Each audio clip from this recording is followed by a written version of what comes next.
1960ဝန်းကျင်လောက်တုန်းကတော့လူတွေလကဘာအထိသွားခဲ့ကြပြီးခုလိုနေပညာပိုမြင့်လာတဲ့ခေတ်ကြတော့ပါလို့မသွားကြတော့တာလေတင်ကောဘယ်လိုထင်လဲခိုင်လုံတဲ့အကြောင်းပြချက်တွေရောရှိနေလို့မသွားကြတော့တာလားတကယ်ရောလူတွေကလကဘာကိုတကယ်ရောက်ခဲ့ကြတာလား1960ပြည့်လွန်နှစ်တွေမှာလကဘာကိုလူလွတ်နိုင်ခဲ့ပြီးအခုလိုနည်းပညာတွေအစမတန်တိုးတက်လာတဲ့ခေတ်ကြမှာဘာလို့မသွားကြတော့တာလဲဆိုတဲ့မေးခွန်းကတကယ်ကိုစိတ်ဝင်စားဖို့ကောင်းတယ်လို့လူအများလဲတန်တရားဖြစ်လေရှိတဲ့အချက်ပါဒါကိုတဘာဝကြကြနဲ့ခိုင်လုံတဲ့အကြောင်းပြချက်တွေနဲ့ရှင်းပြပေးပါမယ်တလူတွေလပေါ်တကယ်ရောက်ခဲ့တာလားပထမဆုံးဖြေရရင်လူတွေလပေါ်ကိုတကယ်ရောက်ခဲ့ပါတယ်1969ကနေ1982ခုနှစ်အတွင်းကဖော်စီမံကိန်းနဲ့လူပေါင်း12ဦးလပေါ်မှာလမ်းလျှောက်ခဲ့ပါတယ်ဒါဟာလောက်ကျန်ဖန်တီးထားတာမဟုတ်ကြောင်းသက်သေတွေအများကြီးရှိပါတယ်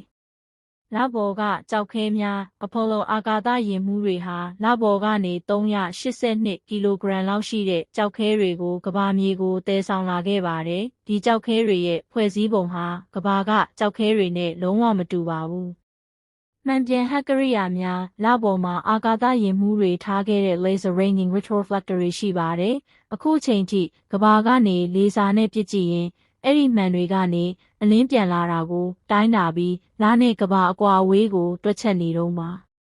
အခြားနိုင်ငံများ၏အတည်ပြုချက်အဲ့ဒီအချိန်ကအမေရိကန်ရဲ့ပြိုင်ဘက်ဆိုဗီယက်ယူနီယံရုရှားဟာအမေရိကန်သာလိန်ခဲ့ရင်ကဘာကိုချက်ချင်းဖွင့်ချမှာပါဒါပေမဲ့သူတို့ကိုယ်တိုင်လည်းအမေရိကန်ရောက်သွားတာကိုအတိအမှတ်ပြုခဲ့ပါတယ်။နဲ့အခုခေတ်မှာဘာလို့မသွားကြတော့တာလဲ။ဤပညာတွေရှိပါလျက်နဲ့မသွားတာဟာမသွားနိုင်လို့မဟုတ်ပဲသွားဖို့အကြောင်းပြချက်မခိုင်လုံလို့ဖြစ်ပါတယ်။နိုင်ငံရေးအခြေအနေပြောင်းလဲသွားခြင်း1960ဝန်းကျင်ကအမေရိကန်နဲ့ဆိုဗီယက်ဟာ Space Race အာကာသပြိုင်ပွဲအပြင်းထန်ဖြစ်နေတာပါသိပ္ပံပညာထက်ငါတို့ကပိုတော်တယ်ဆိုတာကိုသက်သေပြခြင်းနဲ့နိုင်ငံရေးဂုဏ်သိက္ခာကပိုအရေးကြီးနေလို့ငွေကုန်ကြေးကျအလွန်များတဲ့စီမံကိန်းကိုလုပ်ခဲ့တာပါပြိုင်ပွဲပြီးသွားတော့စိတ်ဝင်စားမှုလျော့သွားပါတယ်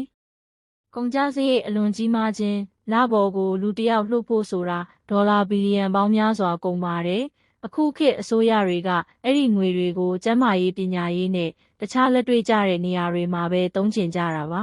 ။အနေရများခြင်းလူလွတ်ရင်အောက်ဆီဂျင်အစားအစာနဲ့အကာအကွယ်တွေအများကြီးလိုပါတယ်။လူမပါဘဲ robot စက်ရုပ်တွေ rover ယာဉ်တွေလွှတ်တာကပိုသက်သာသလိုပိုလဲဘေးကင်းပါတယ်။သုံးတာဆိုနောက်မှရောသွားအောင်မလား။အခုလက်ရှိမှာတော့ NASA က Artemis Program ဆိုတာကိုစတင်နေပါပြီ။ဒါဟာလပေါ်ကိုလူပြန်လွှတ်ဖို့စီမံကိန်းပါဒါပေမဲ့ဒီတစ်ခါသွားမှာကအရင်လိုလမ်းလျှောက်ပြီးပြန်လာဖို့တွေမဟုတ်တော့ပဲ။လပေါ်မှာအခြေစိုက်စခန်း base ဆောက်ဖို့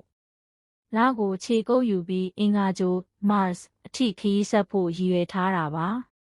အချင်းချုပ်ပြောရရင်အရင်ကသွားခဲ့တာဟာနည်းပညာကိုကြွားကျင်တဲ့ပြိုင်ပွဲသဘောမျိုးဖြစ်နေလို့ပါအခုမသွားတာကစီးပွားရေးအရမကိုက်လို့ဖြစ်ပြီးမကြခင်မှာတော့ပုံမခိုင်မာတဲ့ရည်ရွယ်ချက်တွေနဲ့လူတွေလပေါ်ကိုတကြော့ပြန်ရောက်ရှိလာတော့မှာဖြစ်ပါတယ်။